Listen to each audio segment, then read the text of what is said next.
श्री शिवाय नमस्तुभ्यम। पितृपक्ष की छठ है सोमवार के दिन अर्थात षष्ठी तिथि का श्राद्ध पड़ेगा और गुरुजी द्वारा यह बताए गए सर्वश्रेष्ठ बिल्कुल नए उपाय हैं जो आपको करने हैं। जो प्रथम वाला उपाय बता रही हूँ उसे ध्यान से सुनिए।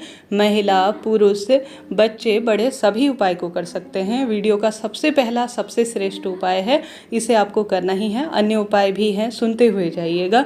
गुरुजी कहते हैं पितृपक्ष की छठ पड़े ना, उस दिन आपके घर पर भले ही वंश में वृद्धि नहीं हो रही हो, संतान प्राप्ति नहीं हो रही हो, पितृदोष लग गया है, कलह कलेश है, 1 रुपया कमाते हैं और 10 रुपये खर्च होते हैं, विवाह नहीं हो रहे हैं बच्चों के, और हर तरह से कलह कलेश की स्थिति से आप बहुत अधिक परेशान है, तो आप सभी को क्या करना है, एक बेलपत्र लेना है। बेलपत्र आप पेड़ से जो है तोड़कर रख लीजिए या शिवलिंग पर चढ़ी हुई भी काम में ले सकते हैं, नई पुरानी जैसी भी है, कटी फटी ना हो, अच्छी अवस्था वाली बेलपत्र हो, चाहें तो बाजार से आप खरीद कर भी ला सकते हैं। बस एक बेलपत्र की आवश्यकता है, ज़्यादा परेशान होने की ज़रूरत नहीं है।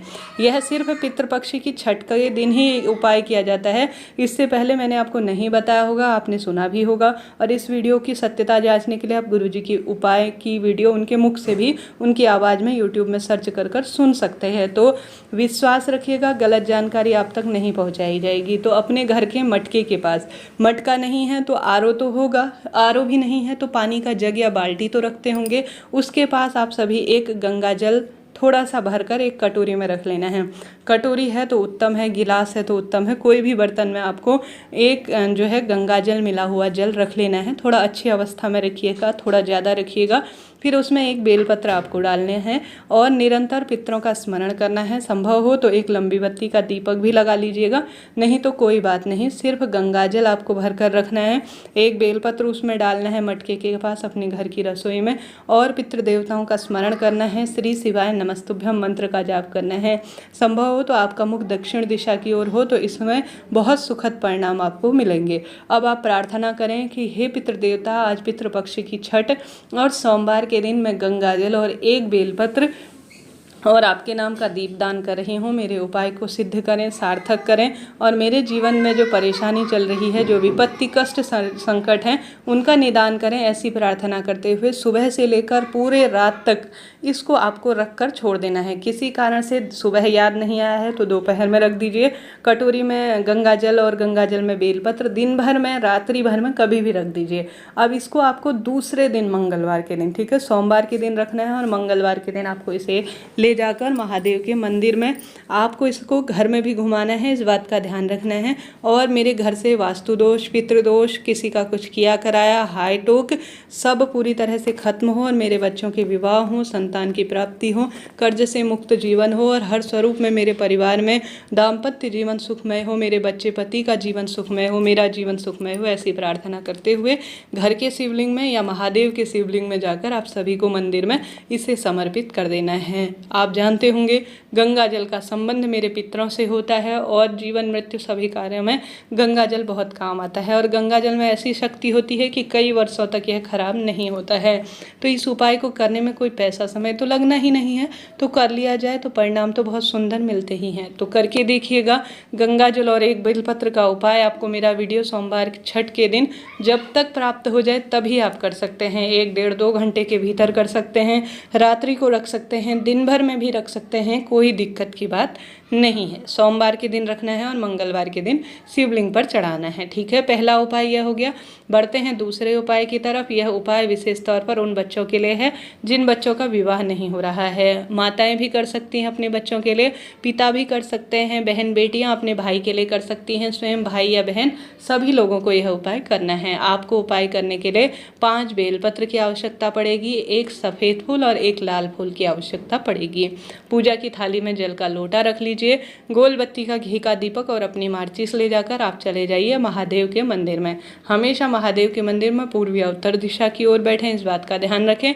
आसन का चुनाव कर सबसे पहले जो अपने मटके में से जल का लोटा लेकर गए हैं उसे शिवलिंग पर चढ़ाएं। गोल बत्ती का घी का दीपक आप लगा दीजिए। लगाने के बाद सबसे पहले बारी आती है माता अशोक सुंदरी के स्थान पर लाल फूल समर्पित करने की, ठीक है। माता अशोक सुंदरी के स्थान पर आपको लाल फूल कोई सा भी हो, गुलाब हो, गुड़हल हो, कोई सा भी लाल फूल हो, बस परिपूर्ण अच्छी अवस्था वाला हो। जल चढ़ाने के बाद गोलबत्ती का घी का दीपक लगाइएगा ताकि दीपक आपकी पूजा पाठ का साक्षी हो, इस बात का ध्यान रखिएगा। अब जो माता अशोक सुंदरी का स्थान है उस स्थान पर आपको लाल फूल समर्पित करना है अपनी मनोकामना कहते हुए। जानते होंगे माता अशोक सुंदरी का स्थान कहाँ है, स्क्रीन पर मैंने लगाया है। उसके बाद सफ़ेद फूल अपनी मनोकामना कहकर शिवलिंग पर आपको चढ़ा देना है। बारी आती है 5 बेलपत्र की। बेलपत्र में आप चाहें तो चंदन से नमः शिवाय ओम लिख सकते हैं, शहद की बिंदी लगा सकते हैं, आप कुछ भी दूध भी लगा सकते हैं। कुल मिलाकर जो आपकी इच्छा है 5 बेलपत्र में आप लगा सकते हैं। हालांकि गुरुजी ने ऐसा कुछ नहीं कहा कि आपको बेलपत्र में क्या लगाना है, परंतु यह आपकी श्रद्धा है, आप महादेव को कितना सुंदर समर्पित करना चाहते हैं बेलपत्र। और महादेव बेलपत्र प्राप्त कर ही सबसे अधिक प्रसन्न होते हैं। तो सफ़ेद फूल शिवलिंग पर, लाल फूल माता अशोक सुंदरी के स्थान पर, बचे हुए 5 बेलपत्र आपको समर्पित कर देना है शिवलिंग पर। अब शिवलिंग पर आप 5 स्थानों पर भी समर्पित कर सकते हैं, या पूरे ही 5 बेलपत्र आप जो है शिवलिंग पर भी समर्पित कर सकते हैं, या 5 स्थानों पर भी शिवलिंग पर रख सकते हैं। जैसे गणेश जी के स्थान पर 1 बेलपत्र रख दी, माता अशोक सुंदरी के स्थान पर, कार्तिकेय जी महाराज के स्थान पर, माता रानी के हस्तकमल पर और शिवलिंग पर, इन 5 स्थानों पर भी आप 5 बेलपत्र समर्पित कर सकते हैं।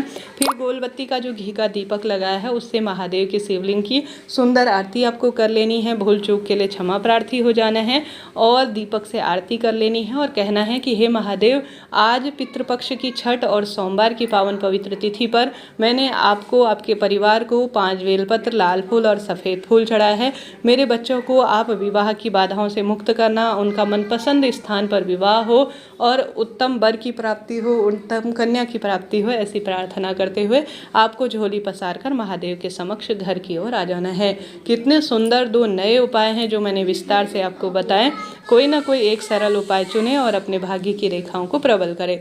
चाहे तो दोनों उपाय भी एक साथ कर सकते हैं, चाहे तो एक ही उपाय करें, लाभ मिलेगा। जो मैंने शादी वाला उपाय बताया ना, उसे कोई भी परिवार का एक सदस्य, भाई बहनों के लिए कर सकते हैं, माता पिता अपने बच्चों के लिए कर सकते हैं। कुल मिलाकर कोई भी व्यक्ति एक कर लीजिएगा, लाभ आपको मिलना ही है। हार रहे हैं, दुख पा रहे हैं तो पितृपक्ष साल भर में एक बार आता है जी, इन दिनों का लाभ उठाएं। और यह उपाय कोई रोज रोज नहीं किए जाते, यह उपाय सिर्फ पितृपक्ष में ही किए जाते हैं। तो प्रथम वाला उपाय भी कर सकते हैं, दूसरा वाला उपाय भी कर सकते हैं। दोनों उपाय का अद्भुत लाभ है। कोई भी प्रश्न हो चैनल वीडियो से संबंधित, कुंडली विश्लेषण या शुभ मुहूर्त इत्यादि की जानकारी के लिए तो आप तुरंत पूछिए, सभी सवालों के जवाब आप प्राप्त करेंगे। इस तरह से यह संपूर्ण सरल श्रेष्ठ जानकारी जो आपके काम की है मैंने आपको बताई।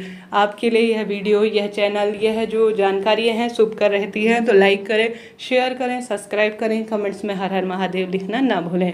पितृपक्ष कोई साधारण नहीं है, पितरों को मना लिया जाए तो वंश में वृद्धि हो जाती है, रोग कर्ज संकट से अपने आप ही मुक्ति मिल जाती है। हार रहे हैं, दुख पा रहे हैं तो पितृपक्ष की इस पंचमी का, षष्ठी का लाभ उठाएं और सोमवार की पावन पवित्र तिथि है तो जीवन तो बदलना ही है।